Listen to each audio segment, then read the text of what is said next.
जय श्री राम। जय श्री राम। जय श्री राम। मित्रों, आज मैं रामचरितमानस गोस्वामी तुलसीदास जी महाराज द्वारा रचित से अयोध्या कांड का 10वें दिन का पाठ आपके सामने प्रस्तुत कर रहा हूं। संक्षिप्त वर्णन ये है कि जब रामचंद्र जी को ये बताया गया कि आपको आपके पिताजी बुला रहे हैं, वो सुमंत के साथ दौड़े दौड़े आए और उन्होंने राजा दशरथ की हालत देखकर जब ये जाना कि उसका क्या कारण है, तो उस स्थिति को बहुत ही हर्ष से स्वीकारा। उसी का मैं वर्णन आपके सामने प्रस्तुत कर रहा हूं। विप्रवधु कुलमान्य जठेरी, जे प्रिय परम के कई केरी, लगी देन सिख सील सराही, वचन वान सम लाग ही ताही।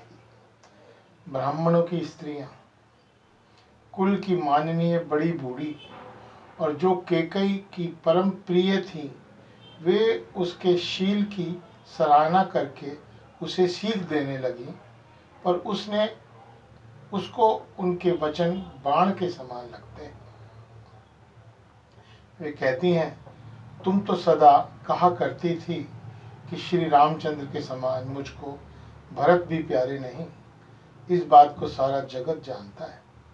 श्री रामचंद्र जी पर तो तुम स्वाभाविक ही स्नेह करती रही हो, आज किस अपराध से उन्हें वन देती हो? तुमने कभी सौती या डाय नहीं किया। सारा देश तुम्हारे प्रेम और विश्वास को जानता है। अब कौशल्या ने तुम्हारा कौन सा बिगाड़ कर दिया जिसके कारण तुमने सारे नगर पर वज्र गिरा दिया? क्या सीता अपने पति श्री रामचंद्र जी का साथ छोड़ देंगी? क्या लक्ष्मण जी श्री रामचंद्र जी के बिना घर रह सकेंगे? क्या भरत जी श्री रामचंद्र जी के बिना अयोध्यापुरी का राज्य भोग सकेंगे? और क्या राजा रामचंद्र जी के बिना जीवित रह सकेंगे? अर्थात न सीता जी यहाँ रहेंगी, न लक्ष्मण जी रहेंगे, न भरत जी राज्य करेंगे और न राजा ही जीवित रहेंगे। सब उजाड़ हो जाएगा। वो सियानी स्त्रियां ये सब कैकेयी को समझा रही हैं, लेकिन उसके ऊपर इसका कोई असर नहीं हो रहा। अस विचारी उर को, शोक कलंक कोटि जन हो, भरते अवश्य देहु जो विबानी, कानन कहा राम कर काजू। हृदय में ऐसा विचार कर क्रोध छोड़ दो, शोक और कलंक की कोठी मत बनो। भरत को अवश्य युवराज पद हो, पर श्री राम जी का वन में क्या काम? श्री राम जी राज्य के भूखे नहीं हैं। वे धर्म की धुरी का धारण करने वाले हैं और विषय रस से रूखे हैं, अर्थात उनमें विषय शक्ति है ही नहीं। इसलिए तुम ये शंका ना करो कि श्री राम जी वन न गए तो भरत राज्य में विघ्न करेंगे। इतने पर भी मन न माने तो तुम राजा से दूसरा ऐसा वर ले लो जो श्री राम जी घर छोड़कर गुरु के घर रहे। जो नहीं लगे ही कहे हमारे, नहीं लागे ही कुछ हाथ तुम्हारे। जो परिहास कीनी कछु होई, तो कहीं प्रगट जना बहु सोई। जो तुम हमारे कहने पर भी न चलोगी तो तुम्हारे हाथ कुछ भी न लगेगा। यदि तुमने कुछ हंसी की हो तो उसे प्रकट में कहकर जना दो, मैंने दिल लगी की है। राम सरी का पुत्र क्या वन के योग्य है? यह सुनकर लोग तुम्हें क्या कहेंगे? जल्दी उठो, और वही उपाय करो जिस उपाय से इस शोक और कलंक का नाश हो। जिस तरह नगर भर का शोक और तुम्हारा कलंक मिटे, वही उपाय करके कुल की रक्षा करो।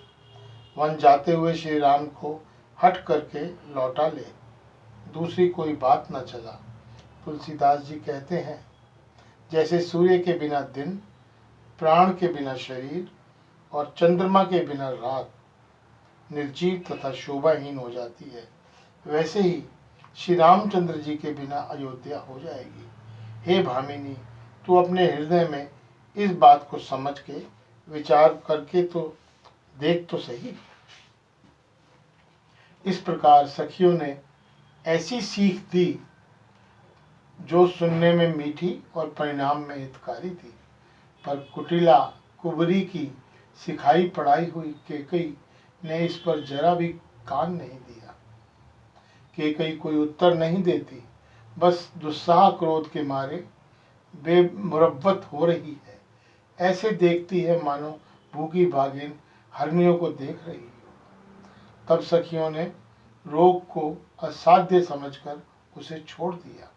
सब उसको मंदबुद्धि अभागिनी कहती हुई चल दी। राजू करत यह देख भी गोई, कीने अस जस करई न कोई। एहि विधि विलपहि पुरनर नारी, देहि कुचालिनी कोटि कुमारी। राज्य करते हुए इस केकई को देव ने नष्ट कर दिया है। इसने जैसा कुछ किया वैसा कोई भी न करेगा। नगर के सब स्त्री पुरुष इस प्रकार विलाप कर रहे हैं और उस कुचाली केकई को करोड़ों गालियां दे रहे हैं।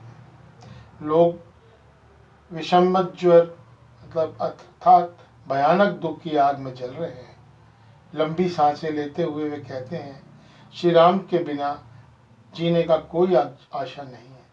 महान वियोग से प्रजा ऐसे व्याकुल हो गई मानो पानी सूखने के समय जलचर जीवों का समुदाय व्याकुल हो।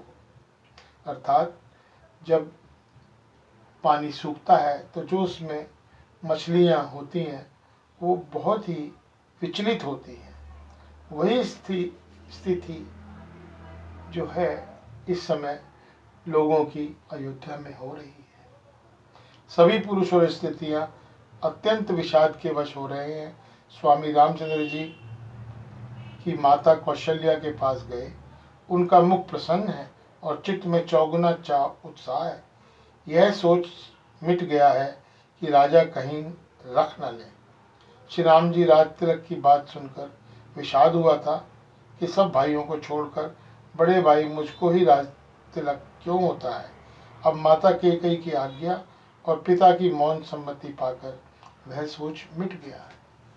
श्री रामचंद्र जी का मन नए पकड़े हुए हाथी के समान और राज तिलक उस हाथी के बांधने की कांटेदार लोहे की बेड़ी के समान है। वन जाना है यह सुनकर अपने बंधन से छूटा जानकर उनके हृदय में आनंद बढ़ गया।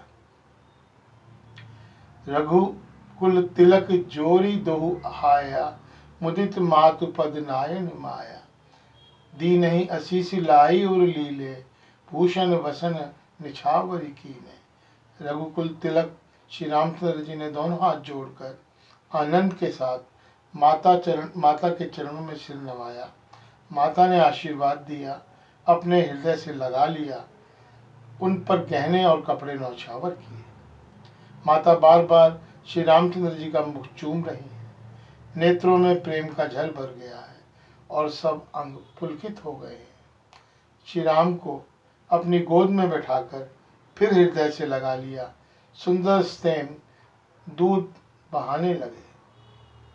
उनका प्रेम और महान आनंद कुछ कहा नहीं जाता। मानो कंगाल ने कुबेर का पद पा लिया हो। बड़े आदर के साथ सुंदर मुख देखकर माता मधुर वचन बोली, हे तात, माता बलिहारी जाती है, कहो वह आनंद मंगलकारी लग्न कब है जो तुम मेरे पुण्यशील और सुख की सुंदर सीमा है और जन्म लेने के लाभ की पूर्णतम अवधि है। जय श्री राम, जय श्री राम। जय श्री राम। आज मैं यहीं विराम लेता हूँ, शेष कल।